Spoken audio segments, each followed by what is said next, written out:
అందరికీ నమస్కారం అండి. యాత్రా విశేషాలకు స్వాగతం. ముందుగా అందరికీ వైకుంఠ ఏకాదశి శుభాకాంక్షలు అండి.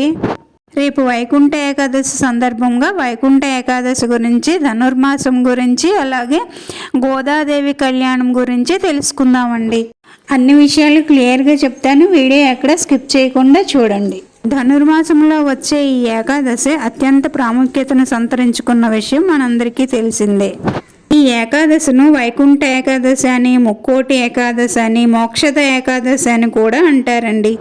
ఈ పర్వదినాన దేవదందువులు మ్రోగుతుండగా శ్రీ మహాలక్ష్మి సమేతుడైన శ్రీ మహావిష్ణువు వైకుంఠ ద్వారానికి చేరి ముక్కోటి దేవతలకు తన దివ్య దర్శన భాగ్యాన్ని ప్రసాదించినట్లు పురాణ వచనము.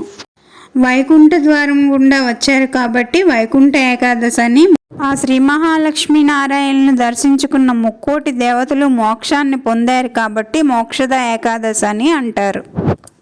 ఈ ఒక్క ఏకాదశి 3 కోట్ల ఏకాదశులతో సమానమైన పవిత్రతను సంతరించుకున్నట వల్ల దీనిని ముక్కోటి ఏకాదశి అంటారు.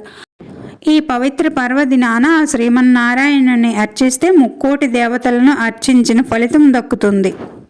దీనికి సంకేతంగానే విష్ణు దేవాలయాలన్నీ కూడా ముక్కోటి ఏకాదశి నాడు భక్తులు దర్శించుకునేందుకు వీలుగా ఆలయం యొక్క ఉత్తర ద్వారాన్ని తెరిచి ఉంచుతారు. ఈ ముక్కోటి ఏకాదశి నాడే క్షీరసాగరంలో హాలాహలము, అమృతము రెండూ పుట్టాయి.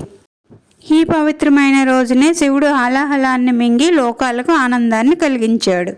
సూర్యుడు ధనుస్సు రాశిలో ప్రవేశించిన సమయమును ధనుస్సు సంక్రమణము అంటారు. అలాగే సూర్యుడు ధనుస్సు రాశిలో ఉన్న కాలాన్ని ధనుర్మాసం అంటారు. మనకి 1 సంవత్సర కాలం అయితే దేవతలకు 1 రోజు అంటండి. ఆ విధంగా దేవతలకు ఉత్తరాయణం రాత్రి, దక్షిణాయనం పగలుగా భావించబడిందండి. అయితే ధనుర్మాసం దక్షిణాయనమునకు చివరిది, ఉత్తరాయణమునకు ముందుది అవుతుందండి. ఈ ధనుర్మాసము దేవతలకు ప్రాతకాలము అంటే వేకువజాము. ఈ ప్రాతకాలము పరమ పవిత్రమైనది. ఈ ధనుర్మాసం శ్రీ మహావిష్ణువుకి ఎంతో ప్రీతికరమైనదట. అందుకే శ్రీ మహావిష్ణువుని ఈ నెలలో ఎక్కువగా ఆరాధిస్తారు.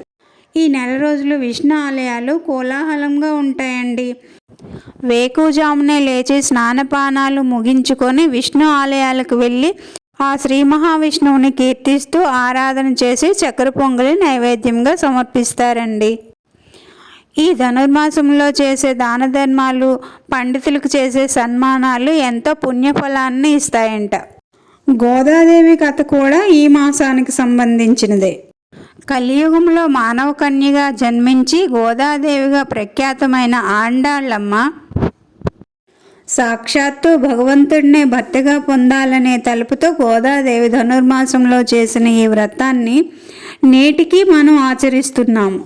ధనుర్మాసం మొదటి రోజు ఈ వ్రతాన్ని ఆచరించి భోగి రోజు ఆండాళ్ళమ్మ శ్రీ రంగనాథ స్వామి కళ్యాణం జరిపించటంతో ఈ వ్రతం పూర్తవుతుంది.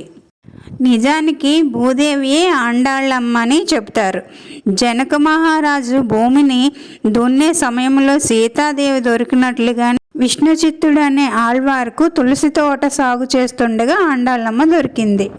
వైష్ణవ సాంప్రదాయం ప్రకారము భక్తి సాగరంలో మునిగి తేలిన వారిని ఆళ్వార్ అంటారు. 12 మంది ఆళ్వారుల్లో విష్ణు చిత్తుల వారు మొదటివారు. తులసి తోటలో ఆండాళ్ళమ్మ దొరకటం గమనిస్తే సీతాదేవి ఆండాళ్ళమ్మ భూదేవి అంశీయ అన్న సంగతి అర్థమవుతుంది. గోదాదేవి విష్ణుమూర్తిని కీర్తిస్తూ రోజుకొక పాసురం చొప్పున 30 పాసురాలను రచించారు.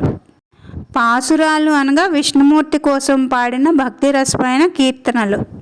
ఈ కీర్తనలు విష్ణుమూర్తిని గానం చేస్తూనే మనకి మంచిని ప్రబోధిస్తాయి. మంచి అలవాట్లతో జీవించమని, తోటి వారికి సాయపడమని, భగవంతుని తప్పనిసరిగా ఆరాధించమని ఈ ప్రబోధాలు సూచిస్తాయి. ప్రతి పాసురంలోనూ ఇలాంటి ప్రబోధనే ఉంటుంది. ఇంకా సూర్యుడు ధనురాశిలో ప్రవేశించటాన్ని పండుగ నెలపట్టుటని కూడా అంటాము. ఈ నెల రోజులు ఇంటి ముందు పండగ హడావుడిని గుర్తు చేస్తూ ముగ్గులు పెట్టి గొబ్బెమ్మలను పెట్టి ఈ గొబ్బెమ్మలను లక్ష్మీ స్వరూపంగా భావించి పసుపు, కుంకుమ, పువ్వులు, అక్షింతలతో పూజిస్తాము. నా వీడియో ఎలా ఉందో కామెంట్ చేసి చెప్పండి. నచ్చితే లైక్ చేసి షేర్ చేయండి. సబ్స్క్రైబ్ చేసుకోవడం మర్చిపోకండి. ఇంకో మంచి వీడియోతో మళ్ళీ కలుద్దాం. అంతవరకు సెలవండి. బాయ్.